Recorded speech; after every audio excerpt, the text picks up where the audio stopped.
Երկրորդ Այսօրեն սահմանադրական դատարանի տեսակետներում էր ձեր ներկայացրած դիմումը տարբերակներով երկարացնելով դրան հաշվը, դատելով սրտերում տեղի ունեցած գործընթացից, ինչպես նաև իրավապահ համակարգի գործողությունների առասահատություններից։ Արդյոք օրենքի կերպով կիրառումը պատվաստումներ պատժի ամուսափելության և կամ արդարության վերականգնման, սոցիալական արդարության վերականգնման։ Ոչ, չուներ։ Այս ձևով օրենքի կիրառումը ուներ լրիվ հակառակ նպատակ,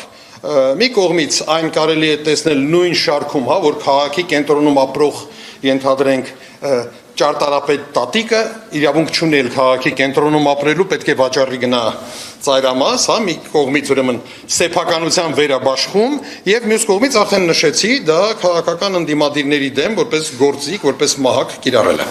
Եվ տպավորություն է, որ սահմանադրական դատարանը թելի է իր այդ երկրակացությունը ներկայացրել,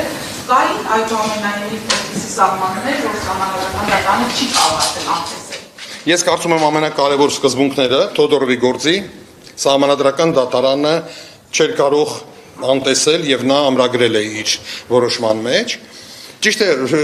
ինձ համար զարմանալի է, որովհետև Թոդորովի գործն է հիմնական գործը։ Մենք Թոդորովի վրա էինք հղումներ անում, նրանք օգտվել են ճուտիկ գործից, Յորդանովի գործից,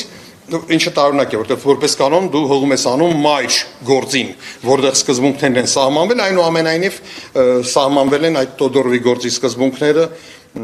գոնե հիմնական մասերով։